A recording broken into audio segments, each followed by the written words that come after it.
All right, everyone. Welcome to week 10 of the Canadian Real Estate Home From podcast. Welcome back. Welcome back.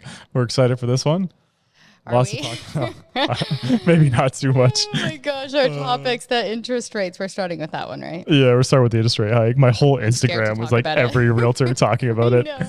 And if you guys remember last week, Brooke and I had a little bet. Oh no! Yeah. Don't. Who was right? Cortez was right.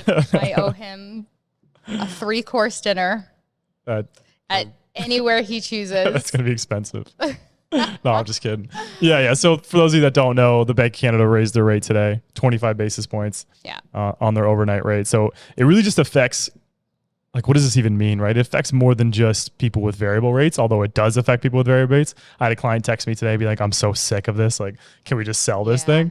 Yeah. But also people with like HELOCs, car loans, credit cards, like this has a trickle down effect. Businesses too, their revolving credit and operating expenses, for those sure. are usually on variables. Even developers as well, it's going to affect them. Like, we're probably, I bet you we're going to see less developers go out there and build because the margins are just so razor thin at these interest rates. Like, people think developers are making so much money, but they're so heavily taxed. They're, now the interest rates are high. I bet you we see a pullback and we just see builders just kind of sit on these lots for a while. So because it's interesting. You think, who's really being affected by the variable rate being increased? Okay, well, the majority of people being affected are new immigrants that don't have much money from back home. There's a lot of students that come here and parents back home pay for their living expenses here, right? But immigrants that don't have much money here, and our generation that's getting into their first homes, people that have just bought their first homes, right? Because there's a lot of people that have been in the market. A lot of people own their homes outright. Yeah, for sure. I think also when you think of the amortization rates, right, you think of people coming up on the renewals too. Like that's going to affect renewals. I was think like we're going to see the fixed rate go up. I was on Twitter by 20 basis points probably by Monday. The 5-year bond is roughly 3.5. And remember that with the 5-year bond, with the fixed rate, they add a premium to it, usually about 2%. 2%. Yeah. So fixed rates are still below variable rates. A lot of people are taking fixed though. A lot of people are breaking their variable rate mortgage, paying the 3-month penalty to lock in because they're looking at more of a, I can't afford anything right now. Like they're looking more of the 2-year plan of, hey, even if I pay more long-term or if the rates come back down, right now is the struggle. So people are, jumping out of their variable rate mortgage. I think we were naive to think that the real estate market can just continue to go up. And what I mean by that is, inflation retracted to the upside. We have Canadian households being the most indebted households of all G7 countries, right? We still have like record low unemployment. We have all these, factors that you're kind of looking at. And now with this rate hike, I feel like it's almost like an eerie feeling throughout the industry. Like I think things are actually going to slow down, and we're in the summer months. It is an eerie feeling. It is a bit eerie word to describe it. It was like everyone's talking about it, but everyone's like just sad. Like it's almost like they're like defeated. I think a lot of smart people a while ago and months ago just kept saying we're not out of the woods yet. And I think this is a reiteration of us not being out of the woods yet because, like we even just saw the GDP numbers. We talked about that last week. We saw the economy growing and spending is still high. And that's just like not what we want to see. Right. And then there's, our generation and newer immigrants, like I was saying, that don't have much, or, our generation struggling to make their mortgage payment, that are like, I'm not buying anything. All I'm paying is my mortgage. Yeah. And then I was saying to a buddy is like, hey, there's my dad mowing the lawn, mortgage free. And I'm like, he is not being affected whatsoever. So there's so much of the population, the baby boomers, like that are not being affected. And it is affecting first-time home buyers, our generation, immigrants the most, because it also trickles down to rent prices and it just has an overall blanket effect. Yeah. Imagine, inflation we talked about this on the phone, inflation should be measured in a different way for different people. If you are, if you're younger and you bought a home on a variable rate, you are feeling the effects of interest rate hikes and inflation a lot more than you know, a boomer who has his house paid off like your dad and he's cutting the grass. He's obviously feeling it at the pump. He's feeling it at the grocery store when he goes out. For sure he's feeling it, but you know, you can't really compare inflation to, you know, a millennial living downtown Toronto. And I know that person has chosen to live downtown Toronto. I understand that. Yeah. But compare that to, you know, a boomer who's well off. It affects people differently. It affects everyone differently. Even, you know, women with young children and have to stay home. Like, you know, even daycare costs, the cost of child's, you know, necessities is crazy. I was in the grocery store and just passing by and I'm like, Jesus, it's expensive to have a kid. It's not even like, it's just housing prices too, right? Like housing prices are obviously outrageously high in this country, but it's also rents too. Like I was looking at a chart today and rent in London, Ontario from 2019 to today has doubled. So what's that, 4 years has doubled. Has everyone's salary doubled? Like, no.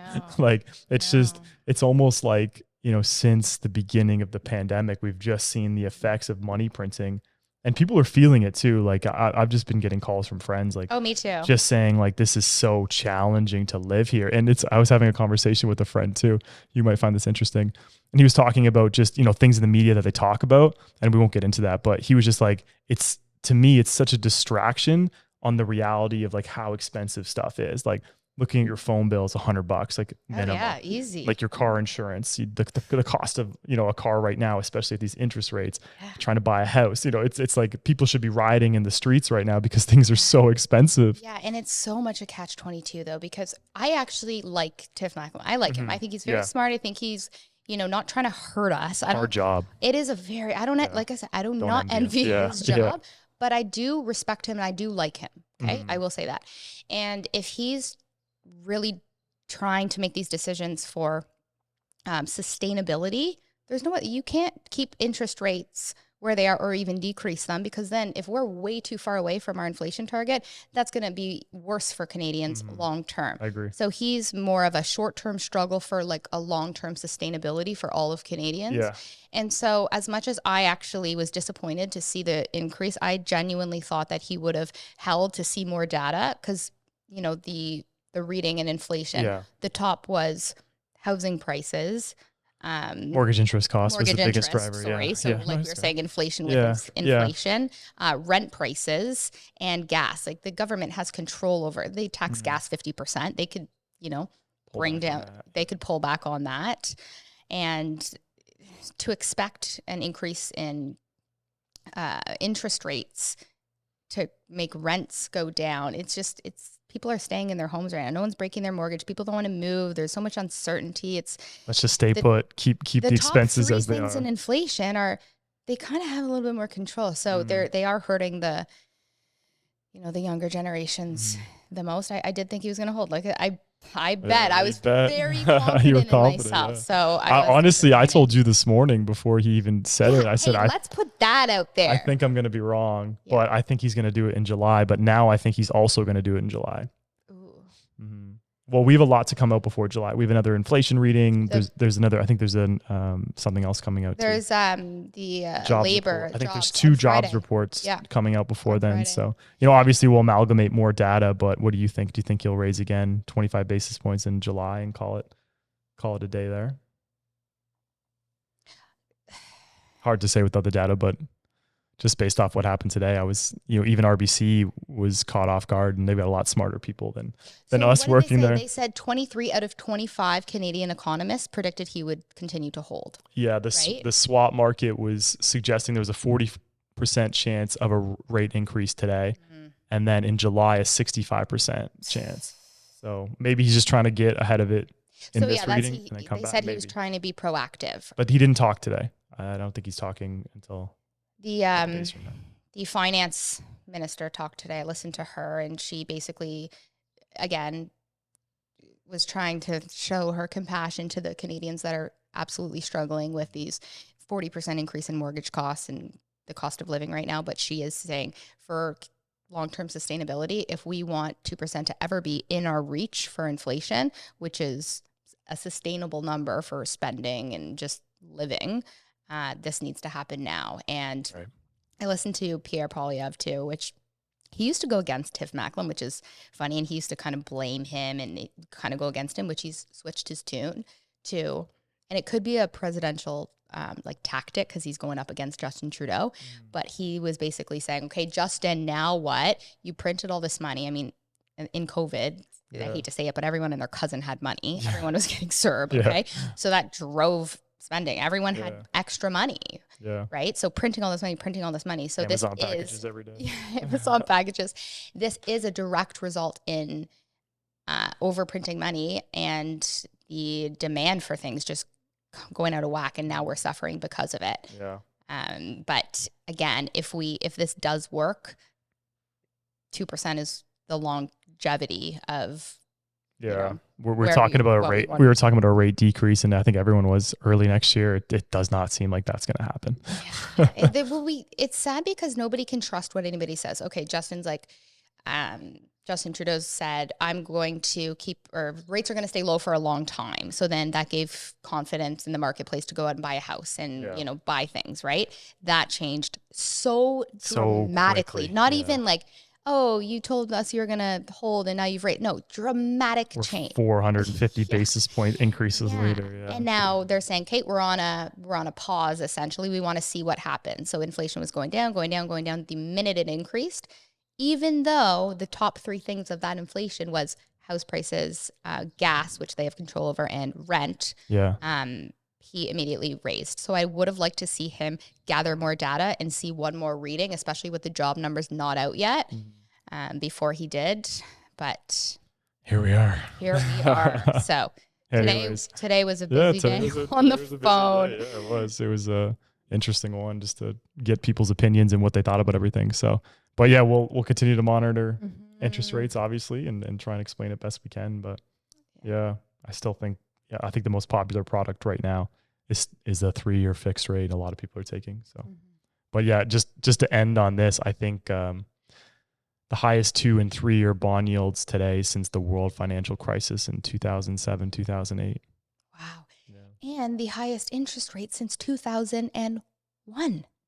Soon 2001. Yeah. So if you think about what prices were in 2001, house prices have tripled. Let's get into in Hamilton that. and Toronto, house prices have tripled, if not more in some areas from 2001. We are at a higher interest rate than we were in 2001. So in 22 years, we have the highest interest rate, but our house prices have tripled.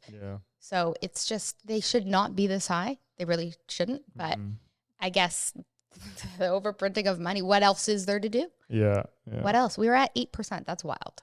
We would have continued trending that way. Yeah. I mean, well, I think the thing with housing too is, technology is supposed to make things deflationary. And what I mean by that is like the first iPhone, no one had it. And now with technology and everything like that, and everyone has an iPhone now, it's affordable. Same with, Henry Ford created the assembly line for cars, and that changed the game because only a few people had cars. Now everyone has a car. And now you look at housing, it's the same building. It's the same way that we build. You have labor, you have materials, but labor's gone up, materials have gone up. And it's like, unless we can figure out how to make robots build houses 24/7 around the clock, right? I will not be the person to engineer that, but until that happens, materials are so high, money's like, we're going to see the amount of homes decrease, in my opinion, and immigration just hit a new all-time high. It was like 150,000 new permanent residents in the first quarter.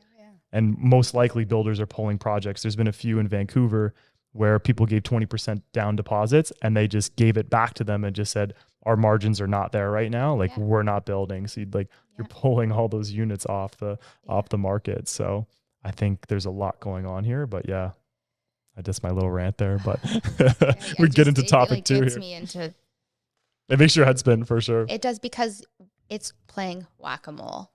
It really is. Yeah. Every person that comes here needs to eat. They need a warm place to sleep, and all that is. And even to rent a room near universities. $1,000 a room. I see stuff on $1,000. I see stuff on Twitter, and it's like, these rooms are disgusting. Like, so gross. They're so gross. And then it's like, you think about, a lot of the parents are affording these rooms, and they'll pay for their kids, but then the people that don't have their parents' support, it's actually sad. I go on Reddit a lot, and I actually just get real life stories of students that come here, and there's it almost reminds me of, when you see like all those monk hostels in Yeah, like, yeah, Thailand and yeah, stuff. yeah, yeah. And then Hamilton is one of the ones that have started this program where they're not allowing these student housing rentals where there's multiple beds in a room, etc. So they're not allowing that, but they don't have any other choice. Yeah, so it's done illegally. So yeah, I'm assuming. right. And they do it anyway.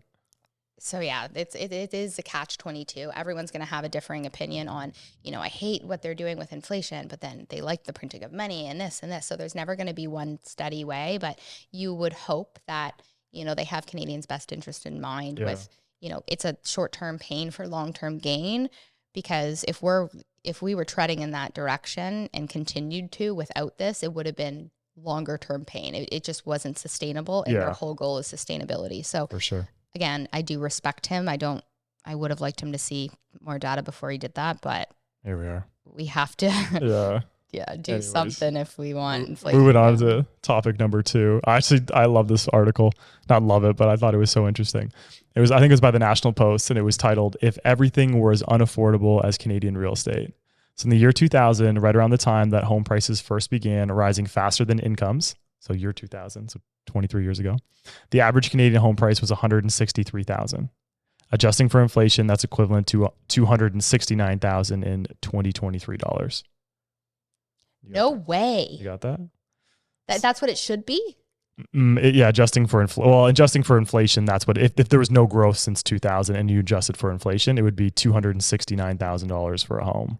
But as of February 2023, the average Canadian home price was $662,000. All else being equal, this represents a nearly 250% increase. So what they did was they took different things that you could buy today, and they adjusted for if it went up as fast as housing prices. Yeah. Okay, so I'm going to ask you, how much do you think a movie would cost today if What's it now? If it increased, it's like $12, $15 or something like that. What would it be today? What in 2000 is probably what, $3? Yeah. 12 to what? 25. They said it was $48 per person. $48 to see a movie, not even including the $50 popcorn. The popcorn is okay. What about a Big Mac? What's a Big Mac? $4.50 or something? $4.50 for a Big Mac. Yeah, something like that. $12. $12. Gas, if it was adjusted for Canadian real estate, how much per liter? Per liter. What's it at now? $1.30? I think it's $1.50. I don't even drive a gas car, so I don't know. You just pump it. I just go like this and just pump it. 140 maybe? I don't know. Okay. $2.75. Pretty close. $3. That was high. Can you imagine? Yeah. That is $200 to fill like a regular car. Like small sedan. And then lastly, an entry level car, which I don't know what. What's an entry? I don't want to say it. I guess it's like $35,000, $40,000 for an entry level car. An entry level car. Yeah. Adjusted 60. 70. You're pretty close there. So you can see just how, if you adjust everything for. Has there been anything else other than home prices that have like absolutely skyrocketed? I'm sure there's other things too that have like taken on that huge growth of. Yeah. It's crazy. But just to look at that, like $50 to see a movie, like. But you just think about that, like, housing is that expensive, like to try and buy a home. Put it into other. Yeah. And this is like, if you actually change this to just Toronto or Vancouver, it would be so much higher. Yeah. If you don't take the Canadian average, you just take the Toronto, Vancouver. I don't even want to hear it. I don't want to hear it. I think a Big Mac would be like $50. A movie, $200 a ticket. Oh my But it was that's interesting. When you kind of run those numbers, it is kind of wild. Wow. Mm-hmm. Anyways. Well, so actually that's, a testament to the fact that inflation couldn't have continued going that way. Like people are like, oh my God, that $50 for a movie. Mm-hmm. Well, look at where inflation was going. Look at the cost of cereal, a package of Dunkaroos. I only say Dunkaroos because I was looking at them and saying, why is that $10 for 6 of them? I tell you, everything at Costco is $20. You go to Costco, but you $20. spent $400. You spend $400 by the time you're done. Yeah. But they trick you, right? They're like, it's only $20. Everything's $19.99 or like $17.99. It's not going to be that bad. You get there, you're like, oh my God. No. But that's where inflation would take other products and services that shouldn't be high, and they're not compared to house pricing. But yeah, I guess here we are. Here we are. Home prices in Canada have just ripped. And I actually, Pierre Paul, I was talking about this today. He was like, when we look at our counterparts in the US, their average house price is half of ours, even when you consider the currency exchange. And, you know, in the US, you also have less land, and you have 10 times the population. Yeah, it's about 10. Yeah. 10 times. So he was blaming it a lot on, you know, red tape, building permits. Why is this taking so long? He wants to sell off government buildings and create more housing. He's going to incentivize municipalities to sell. What do you think he's going to do with Canada's oil reserves? Because Justin Trudeau's all like economical friendly, and there's just so much. Like gas prices are high. It's one of the highest in inflation. Yeah. In the inflation rating, and we don't touch our oil reserves. No, I think what he wants to do is create more jobs through oil and gas and export more to create more money within the economy. Instead of, you know, Russia or Saudi Arabia selling gas to Europe, why not Canada do it? I think that's kind of his whole platform that he wants to do, which in theory makes sense. But, you know, if you're very environmental, then you're I think he's very, as much as what he's saying makes sense, because he's going off of the last couple of years of just like, there's so much people that are just feeling struggle, and people need somebody to blame. So usually the government is an easy blame, right? So it's been liberal for a long time. Now he's just trying to use that. But I do think he's very right wing. I think he needs to come a little bit this way. It's a kind of because appeal to other people. I just think I agree with what he's saying. Okay. I think there needs to be a change. I do. But I just think he is like so far right wing, and I don't like the so far right wing, like in the States, like when we saw Trump. Like I know there's a ton of Trump supporters. I don't say I don't like him. I don't say I like him. That's American politics. People have their opinions. But the crazy right wing, I don't really agree. It just feels like too like it does a little bit. Okay. But I do respect what he's saying, but that's my opinion on it. Yeah, I was listening to Kevin O'Leary talk about Canada, and he was saying that Canada's so resource rich that it needs to be run by a businessman or woman, because it just needs to be utilized in a way where our country's making a lot of money from our natural resources by selling it. Like think of it as like a business. So I thought that was kind of an interesting thing that he said. So Justin Trudeau's stance on that is it's very bad for the environment. Yeah. And, you know, there's going to have other consequences. Yeah. So everything that he's trying to do, it's going to create consequences that, you know, the opposing council wants to protect against. Yeah, and not to throw hate at him. Talking about something else. When I think he missed every single one of his climate goals, though.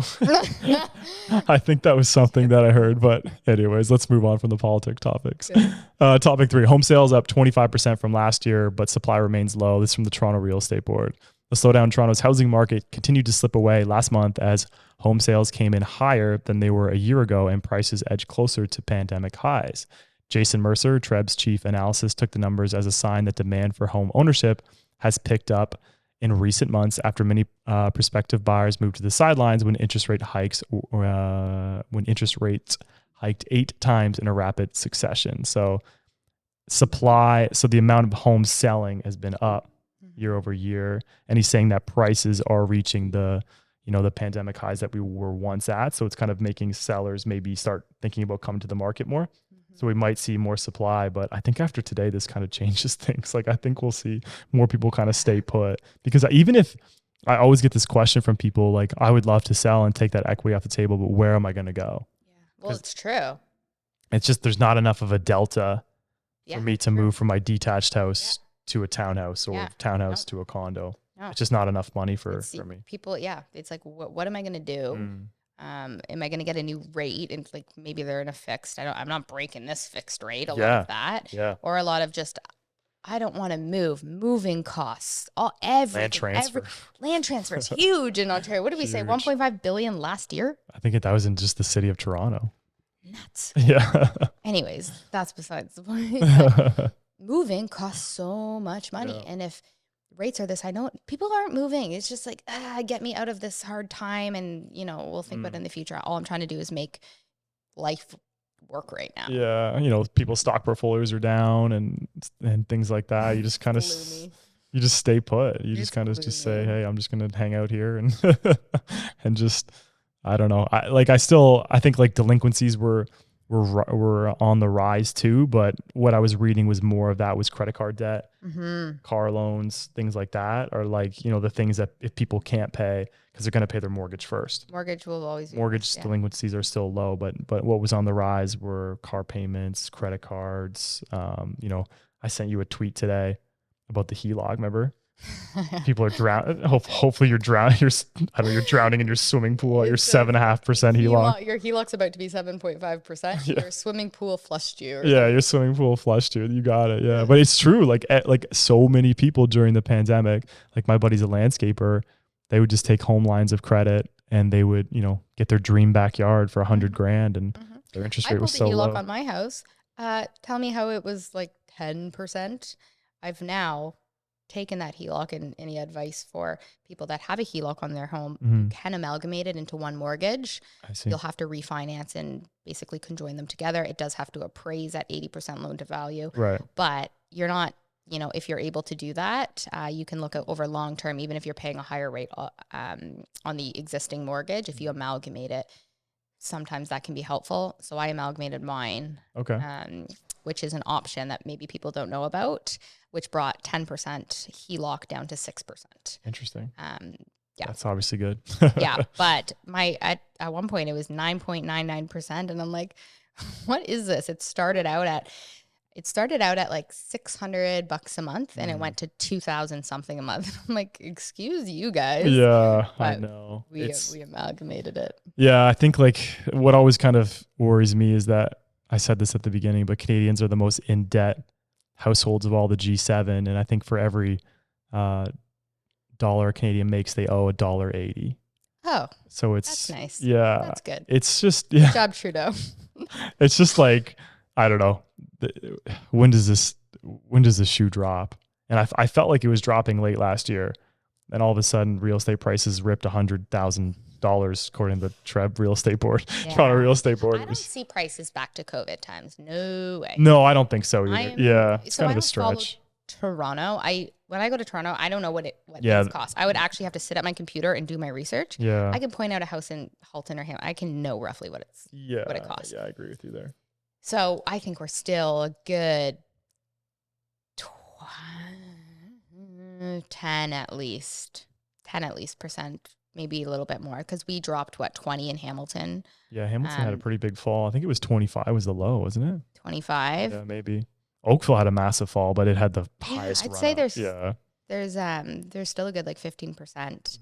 And then I was telling my friend, it's like interest rates are high, but you still have that decrease in purchase price. So your payment essentially is going to be kind of similar, not crazy much if you're paying $200K less for the house. I think people are going to sit on the sidelines even more now that this rate hike just happened. I think they're just annoyed. But I think some buyers are like, actually, I got a couple texts today. Good thing I locked in my pre-approval. Yeah. So I think right now, let's say the next month or two, with people that have locked in their pre-approvals, they're like, hey, I have a lower rate. I need to buy something now. And then also a little bit of, that rate hike might slow down other buyers. So now I can get something. So I had a few texts. Let's get going. And I told people, if they raise, lock in, get your pre-approval in writing now. Get your pre-approval. Yeah. So there's a few people that I have that have a pre-approval that did it. Before the Bank of Canada meeting, it's always good to get a pre-approval on paper with the current rate if you think he's going to raise, because you could just get a pre-approval if he doesn't raise, right? But just get it on paper so that you can continue shopping after he increases the rate. But you're kind of locked in that pre-approved rate. Right. Makes sense. So I think we'll see a couple of those people transact, buyers that maybe are on more of the bullish side. Like, this might, People always transact. It's just, I think as realtors and mortgage agents, are you in the top percentile where you're actually you're doing the transaction? Because there's a lot of people that I can't even imagine that they're still. I think like the number of realtors for TREB is like decreasing. Good. Yeah, which it should. There was way too many everyone and COVID their mother. regionals. Everyone and their mother had their real estate realtors. license. That's crazy. So Oh my god. yeah, we'll see what happens next. All right, last topic here. More Canadian cities are turning office tower into homes to save their downtown cores. Higher borrowing costs, inflation, and office vacancies resulting from remote work are prompting investors to be cautious when it comes to commercial real estate. A report published June 1st looked at 12 commercial real estate markets across Canada in the first quarter, found that downtowns were suffering most from persistence of remote work long after pandemic restrictions were lifted. The office sector continues to struggle in markets across the country. So I was talking to someone who was in office. Yeah. They work in the office industry, and they said that a lot of their clients are either they might want to keep a little office, but it's more open, but it's little. So people are kind of twice a week and they're willing to take on that expense, but not at what they had before, which is interesting because, you know, when does it come to the point where like, okay, people aren't even coming in twice a week anymore. Like we're just fully remote. Maybe they will keep it, but just think of like how many companies are decreasing the amount of office space that they have. Right. Like that industry is going especially to struggle. if you're allowed, like capable, that type of work to work from home. And costs are high. I mean, to operate a business, that's probably one of the major expenses to operate a downtown core office building. Yeah. I think like San Francisco, they were saying, I don't know the exact numbers, but basically the office sector, like how low it goes, it looks like a crypto coin, like just hit like a rug pull. It's just like so down. Like, but it's also scary because you have these banks that give out these commercial loans on these buildings. And I know it's very hard to convert a commercial office, to residential. Commercial mortgages are crazy. If you fill it with tenants, even if they're commercial tenants, you can refinance, pull out 100% of your money. I work next door, like my office, my commercial partner, and he's like ramming off all these commercial mortgages and strategies to get, you know, full tenanted with businesses and then refinance, because commercial, it's all about like the numbers rather than your income a little bit. They have to have confidence in the buyer, but it is about the numbers of the building, right? Yeah. So people that have 100% financing loan to buy, and then people are leaving. Yeah. So Calgary, which, you know, they always seem to be ahead of every other city here. Calgary, for example, provides $75 per square foot subsidy to developers for converting offices to rentals, with 10 buildings approved so far. By way of conversion, more than 1,200 new homes will be created and approximately 1 million square feet of commercial office space will be eliminated, bringing new life to Calgary's downtown core. How cool is that? Interesting. Okay, so let me digest that a little bit, because we want to increase jobs. Yeah. We want to, I guess they want the unemployment to go up right now, but we want our economy to grow. We want our productivity to grow. So we're converting all this space right now because at the current time, these people are not needing this commercial space because of how much things cost. Yeah. Down the line, if everything becomes residential and remote, we still need those downtown cores to be, you know, full of jobs and full of, you know, diversity. And so I like it. I like what they're doing. I think Toronto needs to do it. We have enough, but it's just interesting. Yeah. I wonder if they'll also make it like some companies, and I don't even know if they can do this, but if you want to work at this company in Toronto per se, you have to be in Toronto, or you have to be Toronto or, you know, 30 minutes outside of Toronto to keep the downtown core kind of going. I don't know if that's something they can actually do, but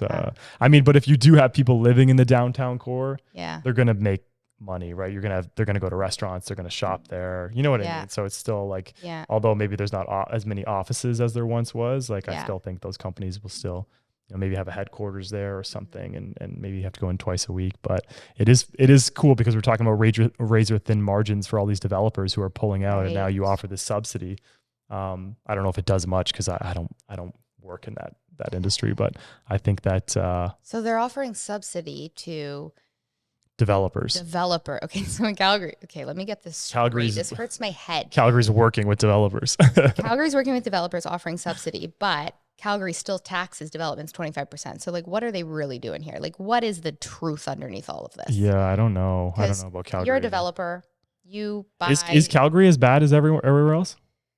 in terms of their taxing developments. Okay, I don't want to speak to that because maybe they're better. Yeah. I know Vancouver's bad. They're bad. Toronto's so bad. Yeah, it's so like 30%. It can't even be our solution to offer subsidy to them. It should be don't tax the developers as much because there's enough land. Like, you know, Canada has a lot, like we were saying, to put up new buildings or even, you know, semis or 12 plexes or 8 plexes. We don't always need these tiny condos. Don't tax them. There's more and then there's more productivity in the city and, you know, more opportunity for jobs, more jobs, and essentially how to grow the economy.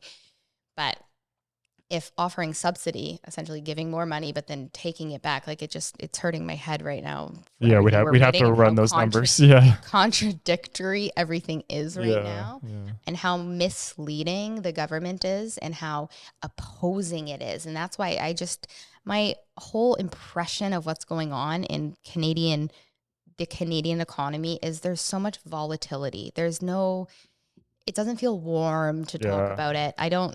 Every week see feels the comments. Different. Sometimes I'm always wrong, and it's just my opinion. And there's so much volatility, and there's so much opposition, and that's why I don't love the crazy right wing and the crazy It's like, okay, everyone has a kind of a common goal here. People want to live well. People want to live happy. People want to afford their life, and there's just shots fired everywhere. We get comments all the time, right? You got someone saying like they stitched one of our videos, which means they just like took it and they were just reacting to it, and they were basically just like it was the one where I was like one of the markets was up like 81%. And I was like, do you think this is still going to run? Like if this was a stock, would you buy it today? And the guy was just like, yes, like it's always a good time to buy real estate, just buy and hold. And then you get the people on the other side, like what idiot would buy right now? Like who the hell is buying right now? Sort of thing. So you have these two extremes all the time. Call me like, oh, this true economist or something, economist. And I'm like, there's still I'm sitting in a studio filming a podcast, sharing my opinion. They're still watching and they're still commenting and they're still like contributing to the algorithm. So it's all good. You can't have the good without the bad. No, but I genuinely like to hear other people's point. Actually, you know what? I screenshotted somebody's, somebody said an interesting one. I actually wanted to share it. Okay, let's do it. I should have these way more like available because when I screenshot and then I go to find them, all your photos are just gone. Okay, if I don't find it in 2 seconds, we are going to leave it. I'm gonna move on. Okay, you found it. Okay, so he says this is quite a vicious cycle. Builder stops building due to high rate. Rents increasing for both individuals and businesses, therefore putting more upward pressure to inflation. Immigrants with money keep spending. Immigrants without money can't afford to live in Metro to fill the job vacancies. At Bank of Canada. Wow. That was like a circle. Like we're running in a circle there. Like trying to follow that. We should have this guy on the podcast. I know. Oh, that's good. No, it makes sense. Yeah. That's a good way to end it, I think. Yeah, I guess so. Yeah. Anyways, we will be back here for more eerie economic news. Hopefully we got some better news coming out pretty soon, but we appreciate you guys listening in. Obviously we're just trying to educate and have a conversation. So if you are on YouTube, please consider liking and subscribing to the channel and actually like keep commenting that awesome stuff below. And then if you want short form content, we're on follow us on Instagram. Yeah, that's good. And TikTok as well. And then we also are on Spotify and Apple Music. So if you could leave a review there, that would be amazing. But yeah, we really appreciate you guys. Much. Yeah, the support. We're almost at 10K followers on Instagram. We have 7,500. We're on the road to 10K. So yeah, we're on the road. Yeah, 10K. People are liking the short form. So if you want to go there, check us out, give us a follow, and we really appreciate it. Yes. All right. Thank you guys so much. We'll see you guys next week. Take care. Next week. Bye. Bye.